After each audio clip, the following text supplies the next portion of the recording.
dia, pessoal. Continuando nossas aulas, hoje, aula número 2 de administração de empresas. Gostaria de relembrar a todos os nossos contatos, que está logo aqui em cima. Nós alteramos o nosso contato do e-mail, que agora passa a ser economia.finanças.net@gmail.com, e o nosso número para contato por WhatsApp ou telefonemas estamos à disposição. Apenas relembrando inicialmente o que se refere a administrar.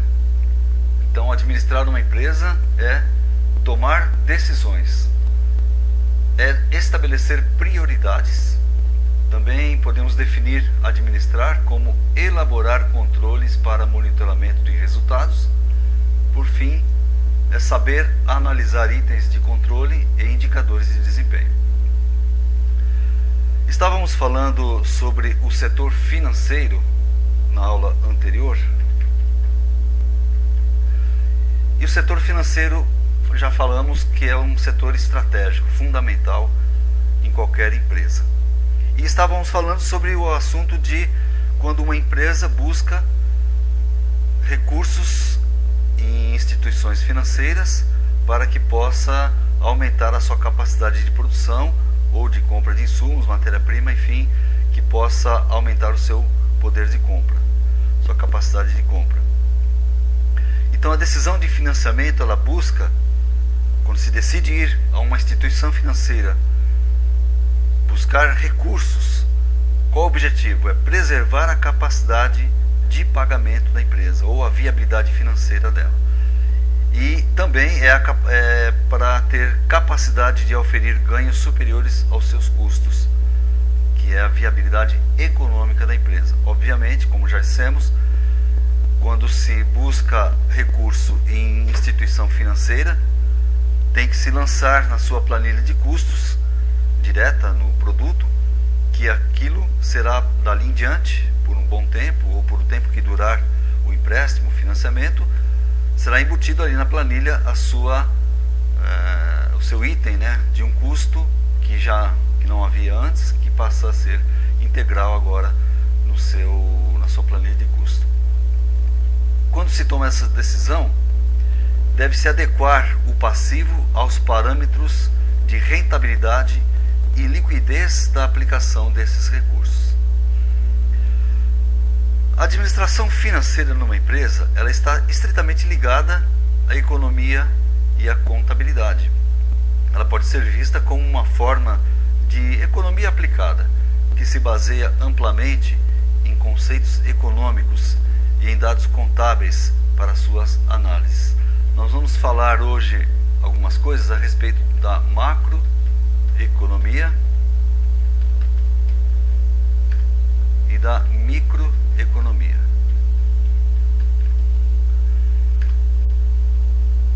No ambiente macro de uma administração de empresa, administração financeira principalmente, enfoca o estudo das instituições financeiras e dos mercados financeiros possíveis, e ainda de como eles operam dentro do sistema financeiro global e nacional.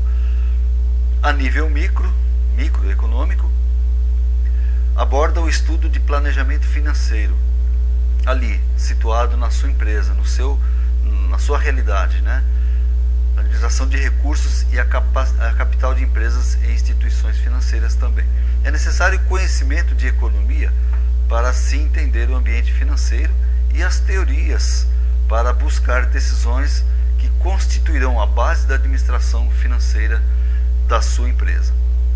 Então, o pequeno empresário deve se atentar para isso, né? Se é ele mesmo que administra a sua empresa, que faz a parte financeira da empresa, ou se ele contratou um gestor financeiro, um gerente, ou um supervisor, ou um diretor financeiro, devem ser pessoas que têm essa capacidade. No caso da macroeconomia, ela fornece ao administrador financeiro uma visão clara das políticas do governo e também das políticas privadas, através das quais a atividade econômica é controlada. Operando no campo econômico, criado por tais instituições, o administrador financeiro vale-se das teorias microeconômicas de operação da empresa e procura maximização do lucro para desenvolver um plano que seja bem sucedido. Ele precisa enfrentar não só os concorrentes, então, ali no seu setor, no mercado no qual atua, mas também as condições econômicas vigentes. As teorias microeconômicas fornecem a base para a operação eficiente da empresa. Daí são extraídos os conceitos envolvidos nas relações de oferta e demanda e das estratégias que se vai elaborar para a maximização dos lucros. A composição de fatores produtivos, níveis ótimos de vendas, estratégias e determinação de preços do produto são todas afetadas por teorias no nível microeconômico, porque estão diretamente relacionados ali à sua realidade. A mensuração de preferências através do conceito de utilidade, risco e determinação de valor está fundada na teoria microeconômica. As razões para depreciar ativos derivam dessa área da economia, ou seja, a microeconomia. A análise das margens, a partir daí, então, deve ser feita com bastante critério, porque incidirão diretamente, como já dito, no custo do seu produto final. Como ficarão as suas margens, então? Como ficará o seu produto frente à concorrência? Como será seu custo geral do seu produto e a sua margem de lucro? Quando se analisa essas condições e verifica toda essa situação, é de se esperar que uma dada decisão ou uma ação resulte num aumento de lucros ou, consequentemente, de um volume de venda maior. Alguns consideram a função financeira e contábil dentro de uma empresa como sendo virtualmente a mesma, embora haja uma relação íntima, mas existem aspectos diferenciais nessas operações, contábil e financeira. O administrador financeiro está muito preocupado normalmente em manter a solvência da empresa, proporcionando o fluxo de caixa necessário para honrar as suas obrigações e adquirir os ativos circulantes e fixos necessários para atingir as metas da empresa. Vejam, o setor contábil de uma empresa, ou quando contratado um setor de contabilidade, ele fará apenas o encerramento mensal e apresentará relatórios mensais, os fechamentos, que mostrarão à empresa, ou aos proprietários, ou ao gestor financeiro, como foi o mês daquela empresa, aquele período. Enquanto ele faz esse trabalho de fechamento mensal, o gestor financeiro presente na empresa, ele faz um trabalho um pouco mais profundo, porque ele acompanha de perto o dia a dia da empresa e saberá ou não se há fluxo de caixa suficiente para cumprimento das suas contas, né? O contador, usando princípios padronizados e geralmente aceitos, prepara apenas demonstrações financeiras com base na premissa de que as receitas devem ser reconhecidas por ocasião das vendas e as despesas quando incorridas. A administração financeira cuida da viabilidade financeira como um todo na empresa. Portanto, a sua existência. A maioria das decisões tomadas dentro da empresa é medida em termos financeiros, de forma que o administrador financeiro desempenha um papel chave. Esse profissional, ele administra os negócios da empresa, como já dissemos na aula anterior. Ele estará interagindo com outras áreas para que possa elaborar um planejamento que condiza com a situação real da empresa e que ele consiga ter condições de cumprir os pagamentos quando esses ocorrerem, tendo em vista também a entrada de recursos. As funções do administrador financeiro dentro da empresa podem ser avaliadas em relação aos demonstrativos financeiros elaborados por eles, que são normalmente básicos, né? Por exemplo, um deles é análise e planejamento. Essa função envolve a transformação dos dados financeiros em uma forma que possa ser usada para orientar a posição financeira da empresa, também para avaliar a necessidade de aumento de capacidade produtiva e determinar que tipo de financiamento adicional deve ser feito. Deve também, um outro ponto é administrar a estrutura de ativos da empresa. O administrador financeiro determina a composição e os tipos de ativos encontrados no balanço da empresa. A composição, mencionada agora, refere-se ao valor dos ativos circulantes e fixos. Depois que a composição estiver fixada, o administrador financeiro precisa determinar certos níveis ótimos de cada tipo de ativo circulante e tentar mantê-los. Deve também detectar quais são os melhores ativos fixos a serem adquiridos e saber quando os ativos fixos existentes se tornarão obsoletos e precisarão ser modificados ou substituídos. A determinação da melhor estrutura de ativo para a empresa não é um processo simples. Requer conhecimento das operações passadas e futuras da empresa e a compreensão dos objetivos que deverão ser alcançados a longo prazo. Um outro aspecto é a saber, que seria o terceiro, a administração da estrutura financeira da empresa. Essa é uma decisão importante, pois afeta a lucratividade da empresa com a sua liquidez global. Há um problema igualmente importante a ser enfrentado, quais são as melhores fontes de financiamento a curto ou longo prazo para a empresa, num certo momento que se vai em busca disso. Muitas dessas decisões são impostas por necessidade, mas a maioria delas exigem uma análise profunda das alternativas disponíveis, dos custos gerais que a empresa tem e das suas implicações a longo prazo. As três funções do administrador financeiro descritas acima são claramente refletidas no balanço, lá quando o contador irá elaborar o balanço e mostrar a fotografia do momento, a fotografia do fechamento daquele mês, naquele instante.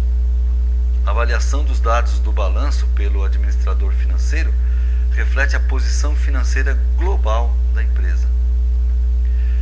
Ao fazer esta avaliação, ele precisará inspecionar as operações da empresa, procurando áreas que mostrem problemas específicos e áreas que podem ser melhoradas. Então, eu vou até mostrar aqui envolvimento nas operações como um todo. Então, o gestor financeiro deve se envolver nas operações como um todo na empresa. Como já dissemos na aula anterior, deve se envolver na produção, nas fontes que geram gastos para a empresa, que geram as despesas da empresa, como logística, almoxarifados, compras, suprimentos, assim por diante. Para que ele possa ter, junto a essas pessoas, a esses líderes dos setores, uma forma de montar um planejamento conjunto, onde irá, numa única planilha, ou num único demonstrativo, mostrar a todos envolvidos como eles devem agir no seu dia a dia para que causem o menor impacto possível no pagamento de contas, ou no contas a pagar, como é chamado o setor dentro do financeiro. O gerente ou o diretor possivelmente espera receber um retorno da forma de pagamentos periódicos ou até de dividendos, ou também a valorização no preço de ações ou ambos, O preço de mercado de uma ação, ele reflete o valor dos dividendos futuros esperados, bem como de dividendos correntes. Isso significa que numa grande corporação, o resultado final será se aquela ação do qual o investidor tomou, se ela num certo período teve crescimento ou defasagem. No caso de uma pequena empresa, isso não é medido pelo valor da ação, haja visto que ele não tem, mas é medido através do resultado líquido do seu momento onde se fecham os balanços da empresa.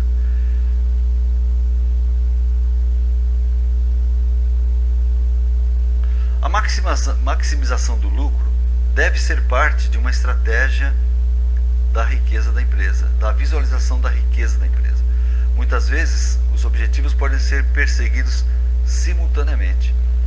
Então, deve-se perseguir a maior produção, o maior volume de venda, com o menor custo possível.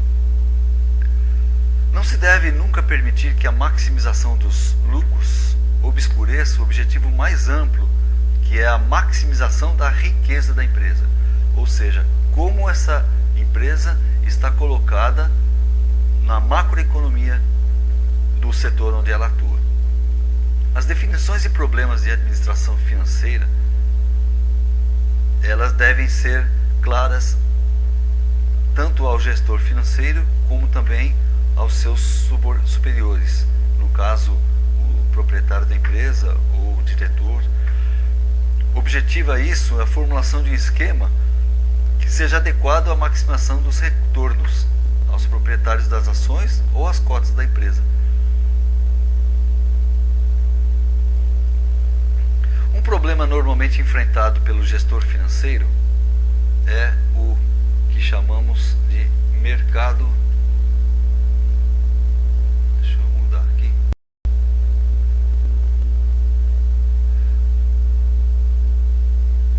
Mercado comprador.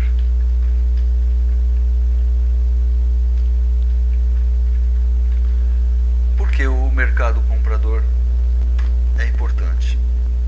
Dentro do mercado comprador são analisados aspectos como preço do produto, prazo que é dado aos clientes, condições de vendas, manutenção, se é que é um produto feito que será prestado serviços posteriores de pós-venda ou de manutenção, como no caso de locação de máquinas, né? Empresas que fabricam máquinas e locam suas máquinas. Também efeitos da concorrência e as vendas de época, chamado de vendas cíclicas, né? Também há que ser considerado o mercado dos fornecedores, os preços dos insumos e componentes da matéria-prima, também os prazos de que esse mercado fornecedor tem dado à empresa, as condições de compra, como se tem estendido os prazos para se comprar os insumos e componentes, e também as necessidades de importações. Há que ser levado em conta também a renovação e a ampliação de máquinas, equipamentos e instalações, que é chamado de aplicação do capital. Há que se levar em conta o quanto essas máquinas estão desgastadas, né, a durabilidade da máquina, qual é a manutenção preventiva e corretiva dessas máquinas e quanto lhe custarão isso. Também a manutenção de estoques e a produção em andamento, a capacidade de produção, a contratação de pessoas, contratação de empresas terceirizadas para mão de obra, concessão de créditos a clientes, se for necessário, né? Há empresas que fornecem crédito a longo prazo para clientes, então vendem seus produtos a um prazo diferenciado para alguns tipos de clientes e de mercados. Também limites para compra a prazo, limites para operações bancárias. Outro item é a capitalização de lucros, que é a distribuição dos lucros, a destinação dessas reservas e provisões. A percepção desses e de outros problemas só será possível às empresas que mantêm adequado sistema de processamento e análise de dados, determinando as diversas situações de solvência, liquidez e rentabilidade. Solvência, vamos até enfatizar, solvência, liquidez e rentabilidade. Então, são três aspectos a serem analisados pela empresa, pelo gerente financeira. A maioria das empresas concentra suas atenções apenas no propósito de obter recursos para cobrir a falta de numerário. Muitas não se preocupam com o que é mais importante, que são os meios que ocasionaram essa deficiência. As causas mais comuns da falta de numerário momentâneo ou por um longo ou médio prazo são essas. Primeiro, a expansão descontrolada das vendas. Então nós vamos abrir aqui Primeiro, a expansão descontrolada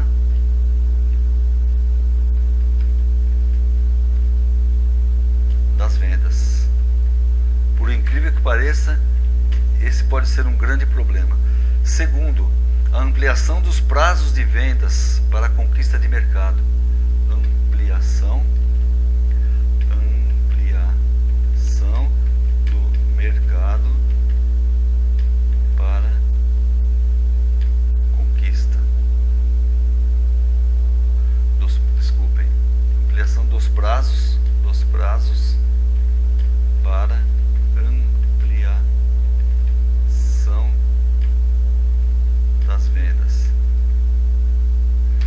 Por quê? Muita empresa quer aumentar o seu volume de venda, muitas vezes porque a sua produção está ociosa. E o que ela faz? Ela amplia prazos para adquirir mais clientes e ampliar o seu mercado.